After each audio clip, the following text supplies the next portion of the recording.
अस्सलाम वालेकुम, नमस्कार, सत श्री अकाल एंड गुड इवनिंग। मैं हूं आरज़ू काज़मी और आप हमेशा की तरह से देख रहे हैं पॉइंट ऑफ व्यू। हमारे साथ हैं जी डॉक्टर अभिषेक मिश्रा जी और अभिषेक मिश्रा जी से हम पूछेंगे डॉक्टर जयशंकर का जो म्यूनिख का विजिट है और कॉन्फ्रेंस में वो गए थे, कई दूसरे लीडर्स के साथ उनकी मुलाकात हुई है, उस बारे में भी हम उनसे बात करेंगे जिसमें अमेरिका के भी लीडर हैं और ये भी हम समझने की कोशिश करेंगे कि क्या हर जगह पे जो भारत हमें नजर आ रहा है आगे बढ़ता हुआ, हर जगह अमेरिका के लिए बहुत कहा जाता है कि जी अमेरिका में अब ज्यादातर इंडियंस हैं जो बड़ी बड़ी पोस्ट के ऊपर हैं और इस वक्त अमेरिका को चलाने वाले इंडियंस ही हैं। क्या उसमें एजुकेशन सिस्टम का हाथ है या समझते हैं कि नहीं, कहीं ना कहीं जाकर मोदी जी की सरकार जो है वो भी इस किस्म की स्टेप्स ले रही है जिसकी वजह से भारत हमें आगे बढ़ता हुआ दिखाई देता है। इस सारी बातों पे हम बात करेंगे डॉक्टर अभिषेक मिश्रा जी से। बहुत शुक्रिया सर कि आज आप आए शो के अंदर। बहुत आपसे जैसे हमने पहला सवाल ही हमने किया है कि डॉक्टर जयशंकर के विजिट को आप कैसे देखो। अभी वैसे तो इलेक्शंस भी होने वाले हैं लेकिन कितना इम्पोर्टेंट है ये विजिट? आई मीन ये तो एक बेसिकली रूटीन वाली विजिट रहती है ताकि आप जब इम्पोर्टेंट कंट्रीज एक दूसरे के टच में रहें, एक दूसरे के आइडियाज से मतलब अपडेटेड रहें कि क्या चल रहा है क्या नहीं चल रहा है। और वैसे भी अभी जो वेस्ट एशिया में चल रहा है, जो चाइना फ्रंट पे चल रहा है, उसको देखते हुए दोनों देशों में बहुत ज्यादा जरूरत है कि एक कनेक्शन जो रहे वो, या जो चैनल है बातचीत करने का ऑफिशियल, वो चलता रहे। आप देखिए America is also going to slip into election mode very soon. हमारे यहाँ तो मुश्किल से अब 1 महीना भी नहीं बचा जब नोटिफिकेशन आ जाएगा, तो उसके बाद से इलेक्शन जो आ जाएगा, गवर्नमेंट लेम डक हो जाएगी, गवर्नमेंट के पावर खत्म हो जाएंगे, 2-2.5 महीने गवर्नमेंट कुछ कर नहीं पाएगी, सारा पावर इलेक्शन कमीशन में होगा। तो इसलिए ये भी है कि अब मोदी जी का गवर्नमेंट है, वो श्योर है कि आना है, तो उसको भी प्लान करना होगा कि भाई कब कहाँ कौन कैसे जाएगा। So these are the things जो वो कहे। अगर कोई स्पेशल पर्पस से गए हो तो नहीं पता, क्योंकि अभी तो कुछ दिन पहले वो वहां पर थे म्यूनिक कॉन्फ्रेंस के लिए, क्या नाम है, जर्मनी में। तो अब अगर कोई विशेष पर्पस हो तो आई हैव नो आइडिया जी। बिल्कुल, लेकिन सर अब कैसे देख रहे हैं आप कि अमेरिका और जाहिर है इंडिया में भी इलेक्शंस होने जा रहे हैं, लेकिन दोनों कंट्रीज के रिलेशंस जो हैं, बहुत बार ये भी कहा गया कि लोगों की तरफ से कि जो अमेरिका है उसको इतनी भारत की प्रोग्रेस पसंद नहीं आ रही, तो वो कहीं ना कहीं कोशिश करते हैं थोड़ी सी लेग पुलिंग की भी, या कोई ऐसी बात हो जाए कि अमेरिका जो है वो बीच में, चाहे वो अफगानिस्तान को लेके चाहे पाकिस्तान को लेके, कि वो चाहता है थोड़ा सा भारत जो है वो उलझा रहे। आपको लगता है वाकई में वो भारत को उलझाए रखना चाहता है, या आपको लगता है कि नहीं, आप लोग जिस तरह से आगे बढ़ रहे हैं तो इस बात से अमेरिका बहुत खुश है? कोई खुश किसी से चीज से नहीं होता। कोई हमारे रिश्ते वाले हमसे खुश हो जाएंगे, आप भी आजू जी क्यों खुश होंगे भाई? वो तो हाँ, उनकी मजबूरी है। आप समझिए ना, अगर उनका बस चलता, आप वेस्ट का मीडिया देख लीजिए, वेस्ट का मीडिया तो एंटी इंडिया रहा है, एंटी मोदी जी रहे हैं और एंटी हिंदुत्व रहा है। वो तो शुरू से इंडियन की आइडेंटिटी से उनको नफरत रही है। तो इट्स ऑल जिसे कह लिए चेंजिंग डायनामिक्स है, वर्ल्ड रियलिटीज जो बढ़ रही हैं। अब आप बताइए, अभी कुछ दिन पहले हमारी जो फॉरेन वो थी रिप्रेजेंटेटिव यूनाइटेड नेशन में, उन्होंने ये बात उठाई कि आप यूनाइटेड नेशन चार्टर्स में रिफॉर्म नहीं कर रहे हो, आप वर्ल्ड गवर्नेंस में चाहते हो कि इंडिया एक अपना मेजर रोल प्ले करे। और मुझे भी ये लगता है कि इंडिया को मेजर रोल प्ले करना चाहिए, क्योंकि इंडिया 7वीं सबसे बड़ी टेरिटोरियली एक बहुत बड़ी कंट्री है, पॉपुलेशन के हिसाब से नंबर 1 की कंट्री है, इकोनॉमिक्स के हिसाब से नंबर 3 की कंट्री, नंबर 5 की कंट्री है, सून टू बी नंबर 3 की कंट्री है। तो अब इतना मेजर रोल अगर इंडिया, या इतनी मेजर पोजीशन अगर इंडिया के पास है, और इंडिया अगर अपना वर्ल्ड जिसे कह लीजिए गवर्नेंस में अपना रोल ना प्ले करे, तो ये बात भी बनती है। और India needs to come out of its cocoon. No, शुरू से इंडियन एक अंदर, मतलब जिसे कह लीजिए, they have been an inward looking people. वो इंडियंस बाहर देखना ही नहीं चाहते हैं। ये इंडियंस की सबसे बड़ी प्रॉब्लम रही है, और ये उनका हजारों साल का जो माइंडसेट है ना, कि वो इंडिया के बाहर देखना नहीं चाहते। अभी आपको ये भी पता होगा कि एक समय तो हमारे यहाँ ये कह रहे थे कि तुम 7 समुंदर पार चले गए तो तुम खराब हो जाओगे, करप्ट हो जाओगे, और तुम्हारी जो है वो धर्म भ्रष्ट हो जाएगा। उस चक्कर में इंडियंस बाहर नहीं निकलते थे। अब ये बात अलग है कि जब गोरे आए तो इन्होंने सबको ले जाके मजदूर बना दिया, कुछ को इधर बना दिया, तो दुनिया भर में आज आपको आलू और इंडियन हर जगह मिल जाता है बहुत इजीली। ठीक है ना? सो पॉइंट यही है कि यूएन चार्टर का भी रिफॉर्म होना चाहिए। अमेरिका को इसमें एक मेजर रोल प्ले करना है। अगर आपको नहीं पता है तो मैं बता दूं, आर्टिकल 108 यूएन चार्टर के अंदर में अमेंडमेंट की व्यवस्था दी गई है। अमेंडमेंट की जो व्यवस्था है वो ऐसा होता है कि यूनाइटेड नेशन जनरल असेंबली के जितने मेंबर हैं, आप यूनाइटेड नेशन के 6 ऑर्गन है और जनरल असेंबली में जितने भी मेंबर सदस्य होते हैं जिन्होंने यूएन चार्टर के को साइन किया है वो सारे उसमें बैठते हैं। सिक्योरिटी काउंसिल में सिर्फ 15 मेंबर बैठते हैं यूनाइटेड नेशन के, जिसमें 5 परमानेंट मेंबर हैं और इकोसॉक में 54 या 55 मेंबर बैठते हैं एक समय पे। उनका सबका समय काल होता है 2 साल या 5 साल से या 6 साल शायद होता होगा। सिक्योरिटी काउंसिल में 2 साल है और जनरल असेंबली में परपेचुअल है, हमेशा के लिए आपकी मेंबरशिप रहती है। तो 108 ये कहता है कि 2/3 बहुमत से अमेंडमेंट यूएन चार्टर में आपको पास करना पड़ेगा, तो जाकर के अमेंडमेंट कैरी आउट होगा। उसके बाद वो जो 2/3 मेंबर्स हैं उनका 2/3 जो है वो अपने यहाँ पे अपने पार्लियामेंट के थ्रू इस रिजोल्यूशन को जो कि जनरल असेंबली में पास हुआ उसको रेटिफाई करवाएंगे, तब जाके यूनाइटेड नेशन चार्टर का अमेंडमेंट इफेक्टिव होगा। तो बिना यूएन चार्टर को अमेंड किए इंडिया को सिक्योरिटी काउंसिल में परमानेंट पोजीशन नहीं मिलेगी। और मोदी जी ने जैसा मुझे लगता है जो कहा है कि आने वाले समय में वो और भी सख्त डिसीजन लेंगे और कुछ इंपॉर्टेंट माइलस्टोन है जो वो इंडिया के लिए अचीव करना चाहते हैं, उसमें मेरे ख्याल से यूनाइटेड नेशन सिक्योरिटी काउंसिल में permanent seat with veto would be one of the top priority for Prime Minister Modi to achieve। तो ये सब भी है बहुत कुछ, there are so many things on card।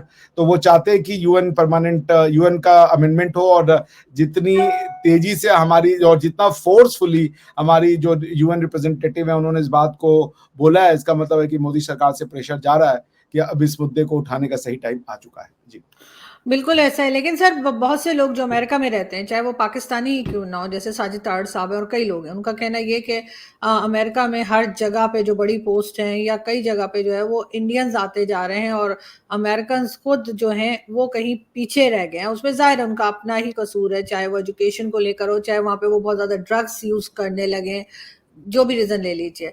लेकिन आपको लगता है कि ये इस चीज को लेकर भी यकीनन इंडिया में बात होती होगी या कोई इस तरह की चीज है जिससे आपको लगता है कि सुपर पावर बनने जा रहा है भारत, तो वो यकीनन अमेरिका को एक टफ कंपटीशन दे सकता है। चाइना को तो खैर है ही, लेकिन अमेरिका जो साथ बैठ के हंस के बातें करता है भारत के साथ, आपको लगता है कि उसकी ये कामयाबी वहां के लोगों को अच्छी लगेगी? देखिए ये तो वेस्ट ही बार बार कह रहे हैं ना, हमको इतनी गालियां देने के बाद हिंदू नेशनलिस्ट और ये और वो और स्नेक चार्मर की कंट्री और क्या क्या नहीं फैलाया वेस्ट ने हमारे बारे में। उसके बाद अब उनके ही मुंह से ये बात हम निकलवा लिए कि भाई ये तो आने वाली सदी, दशक नहीं, नॉट जिसे कह लीजिए a decade, but the century is going to be the Indian century. ऐसा नहीं है कि चाइना के पास इकोनॉमी नहीं होगी, चाइना हो सकता है नंबर 1 इकोनॉमी हो, चाइना अमेरिका हो सकता है नंबर 2 इकोनॉमी हो, इंडिया हो सकता है नंबर 3 पे ही रहे 15-20 ट्रिलियन डॉलर के साथ, बट जो मिलेनिया होगा वो इंडिया का होगा। जिसको दुनिया कहती है वर्ल्ड पावर, उसको हम कहते हैं विश्व गुरु।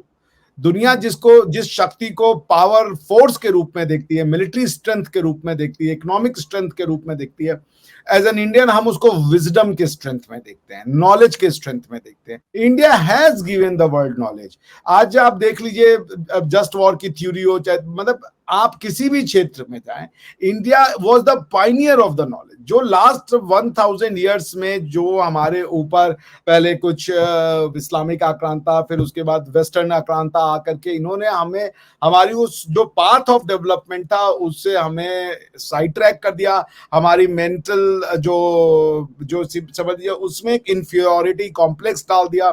सो इंडियन खुद से नफरत करने लगे थे। हमारी किताबों ने भी इस आइडिया को परपेचुएट किया कि हम किसी लायक नहीं थे।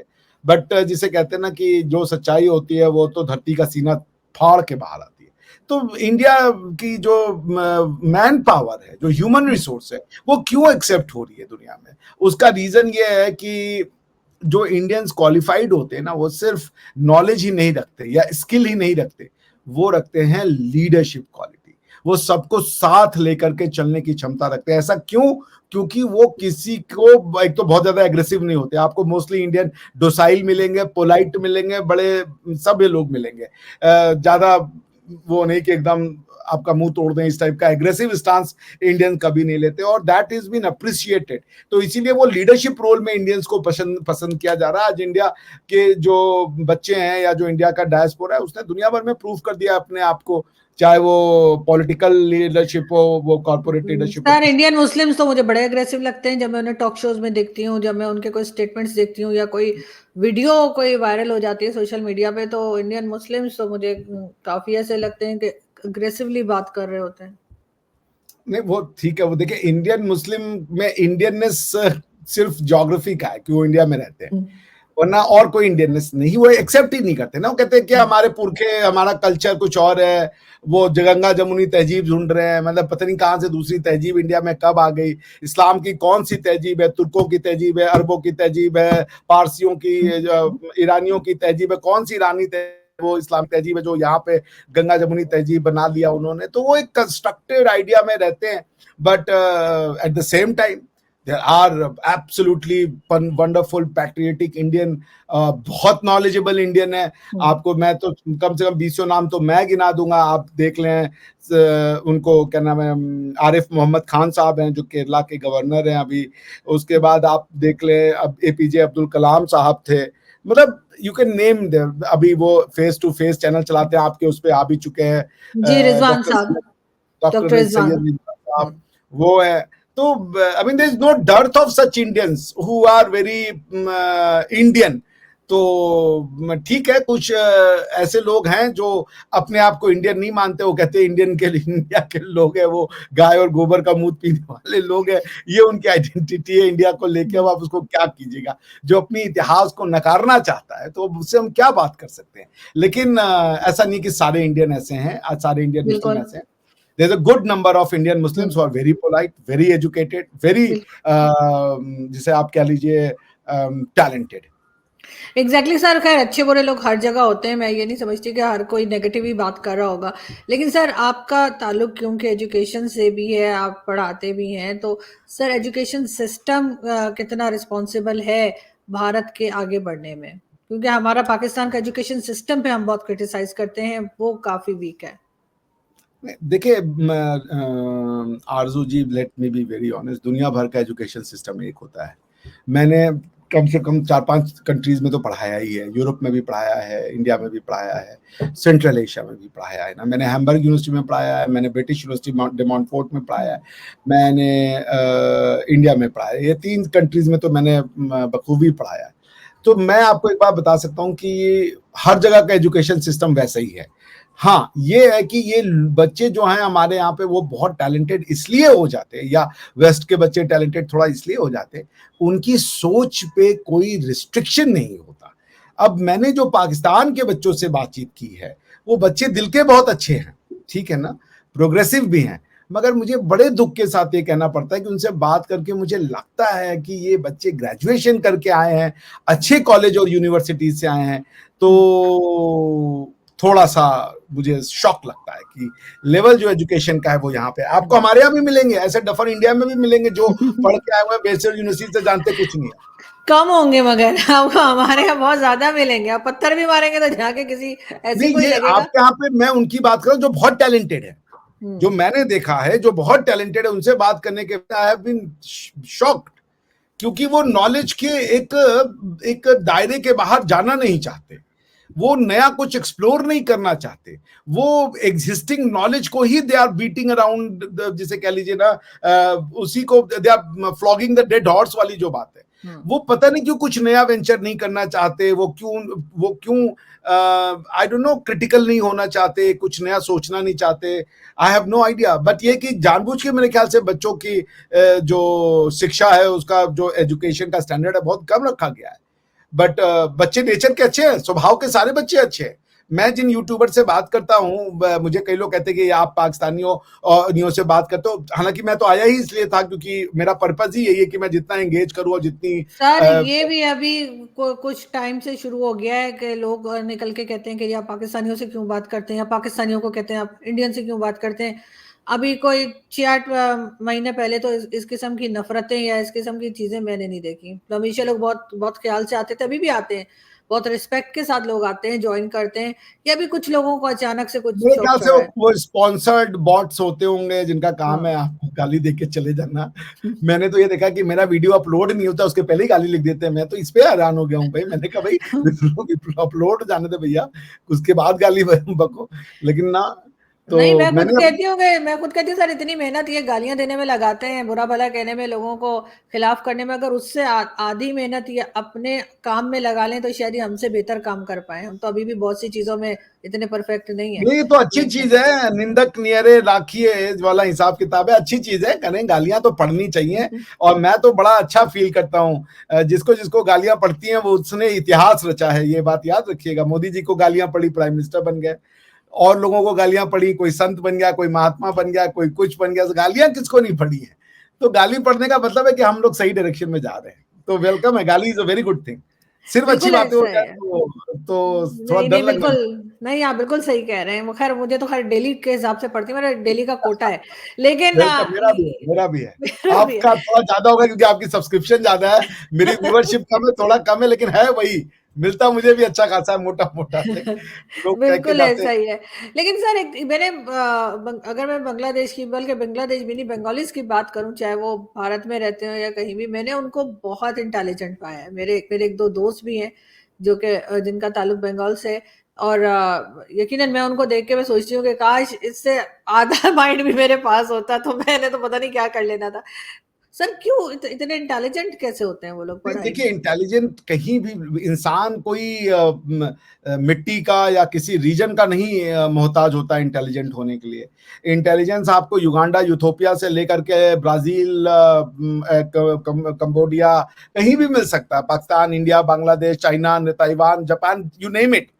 हम्म। पॉइंट ये कि आप क्या बनाना चाहते हो ह्यूमन बीइंग को। दोज हु आर इंटेलिजेंट से क्या मतलब है, मतलब जो जो खुले मन के हैं, जो खुली सोच के हैं, चाहे वो बांग्लादेश के हों, चाहे कहीं के पाकिस्तान के भी हों, वो हम्म। सोच सकते हैं। मैंने पाकिस्तान में खुलापन नहीं पाया है, मैंने पाकिस्तान में एक रेजिस्टेंस पाई है नॉलेज के लिए। एक एक जैसे कि मैं ये पाकिस्तान में देखता हूं कि वो ये मानना नहीं चाहते कि इंडिया की एक बहुत रिच एजुकेशनल हिस्ट्री रही है। वो कहते हैं हम्म। सब कुछ यूरोप से आया है। मतलब ग्रीक से हमारे वैदिक नॉलेज को ग्रीक से जोड़ा जाता है कि क्या नाम है उसका, सोक्रेटिस ने कहा, Socrates has come much later. Socrates hmm. के एग्जिस्टेंस को तो आप साइंटिफिकली प्रूव कर सकते हो, और जो हमने आया लिखा गया वो उसके बहुत पहले का है। तो पॉइंट ये है कि समहाउ पाकिस्तान में ये वो मानना नहीं चाहते हैं कि इस लैंड पे कोई नॉलेज था जो दुनिया में पहली बार आया। और कई ऐसे देश हैं, कई ऐसी सभ्यताएं हैं जहां पे कई नॉलेज दुनिया में पहली बार आया। सब कुछ इंडियंस को पता था ऐसा नहीं है, लेकिन हम गोबर खाने वाले लोग थे ऐसा भी नहीं है। दुनिया को भाई, अब दुनिया में जब सीमेंट और स्टील नहीं आए थे तब हमने बड़े बड़े मंदिर और वो बना के रख दिए जो लोग सोच नहीं सकते थे बिना सीमेंट और बिना गारे के। जी मगर सर हमारे स्टूडेंट्स को, या मैं कहूँगी हमारे यहाँ जो पढ़ाई की जाती है, एजुकेशन दी जाती है, मैं उसमें हमारे जो डॉक्टर परवेज हुद भाई हैं, आप हो सकते हैं जानते हो उनको। जी जी, जानता जानता, हाँ, रिस्पेक्ट करता उनका हूँ। कहना है कि जी हमारे यहाँ बस वो डिग्री लेते हैं और तालीम याफ्ता नहीं होते, यानी कि समझ के नहीं पढ़ते, सिर्फ याद करके चले जाते हैं, पेपर भर देते हैं बहुत सारा लिखकर, लेकिन जैसे अंडरस्टैंड नहीं करते कि क्या पढ़ रहे हैं हमारे स्टूडेंट्स। क्या आपको भी ऐसा लगता है पाकिस्तानी सारी दुनिया स्टूडेंट्स? में यही होता है, सारी हम्म। दुनिया में बच्चा यही करता है। लेट्स बी ऑनेस्ट, होता यह है कि वो बच्चा जब आगे बढ़ता है, वो जो एक बेसिक हम्म। स्किल्स को ले लेता है, उस स्किल को जब वो एम्प्लॉय करने जाता है या उसको यूज हम्म। करने जाता है तो उसके पास एक फ्रीडम है, वो उस स्किल को लेके किसी कॉन्फ्लिक्ट में नहीं आता। हम्म। पाकिस्तान में क्या है कि जो मुझे लगता है कि इन बच्चों का एक तो जो एजुकेशन स्टैंडर्ड है वो बहुत ही कम है। मैं देख रहा हूं कि बच्चे अंग्रेजी मीडियम से पढ़े हुए हैं और बच्चे आपका अंग्रेजी यूनिवर्सिटी से पढ़े हुए हैं, बट वो अंग्रेजी का एक सेंटेंस, ये हमारे में मिलेगा आपको, कई अंग्रेजी मीडियम में लिखे हुए बच्चे वो अंग्रेजी में शायद बात ना कर पाए, लेकिन वो अंग्रेजी में लिख जरूर लेगा। वो बेसिक आपको लिख के, मैंने ये देखा है यहाँ के बच्चों को, वो पढ़े लिखे हैं, वो क्लेम कर रहे हैं कि मैंने अंग्रेजी मीडियम में पढ़ाई की है और हमारी यूनिवर्सिटी का भी मीडियम अंग्रेजी था, उसके बाद भी वो सेंटेंस ना लिख पा रहे ना बोल पा रहे, which is a serious thing कि फिर ये डिग्री कैसे मिल रही है आपको। फिर ये क्वेश्चन आ जाएगा कि जो बेसिक और नॉलेज का जो स्टैंडर्ड है वो भी बहुत कम है। जो एक बच्चा ग्रेजुएशन में यहां सीख रहा है दुनिया का, आपका बच्चा ग्रेजुएशन में यहां सीख रहा है, वो बच्चे चूंकि उसके जो शायद जो उसके प्रोफेसर से आचार्य हैं, उस्ताद हैं, वो अपने आप को नहीं अपडेट कर रहे हैं, यही मैं क्योंकि कहने वाली थी सर, टीचर्स का भी कहीं ना कहीं फिर इसमें गड़बड़ है ना, बहुत रोल। बड़ा योगदान है। देखिए, जब मैं यूनिवर्सिटी में आता हूँ, जब मुझसे ये बोला जाता है कि मिश्रा जी आप एक सिलेबस बनाइए कोर्स का, तो उसमें मुझे लिखना पड़ता है ऑब्जेक्टिव कि मैं क्यों पढ़ाना चाहता हूँ, फिर ऑब्जेक्ट, और उसको पढ़ाने के बाद मैं क्या हासिल करूंगा, बच्चे में क्या नई चीज सीखेंगे जिसको हम एग्जामिन करना चाहते हैं। तो अब मुझे नहीं पता कि पाकिस्तान में क्या है, ऐसा नहीं है कि सारे ही बच्चे बहुत बिलो इंटेलिजेंस होंगे, मगर मैं अभी तक आई मीन कुछ अच्छे लोग मुझे जरूर मिले हैं जो ओपन ख्यालात के हैं, but I have not seen a extreme intelligence जिसे हम कहते हैं। ऐसा नहीं है कि लोग नहीं है, लोग होंगे, और बिल्कुल होंगे। मेरे बहुत अच्छे दोस्त हैं, तो बहुत अच्छी टैलेंटेड हैं, और वो हैं, तो कमी नहीं होगी, मगर लेवल कम है। सर मुझे याद है एक मैंने इंटरव्यू देखा था जनरल परवेज मुशर्रफ की मदर का। उन्होंने कहा कि इनके दो भाई और हैं मुशर्रफ साहब के, कहते हैं वो बहुत अच्छी पढ़ाई करते थे और मैं सोची थी इसका क्या होगा, ये तो पढ़ता ही कोई नहीं है। कहते हैं पता लगा कि वो ना सिर्फ ये कि आर्मी चीफ बन गए बल्कि प्रेसिडेंट ऑफ पाकिस्तान बन गए। तो खैर वो लक भी कभी कभी काम कर जाती है मेरे ख्याल है। Thank you so much sir कि आपने आज ज्वाइन किया। हमेशा ऐसे हंसते मुस्कुराते रहिए। थैंक यू सो मच, दोबारा जल्दी मुलाकात होगी। Thanks. Thank you Aarzoo ji, thank you so thank you, much. Thank you.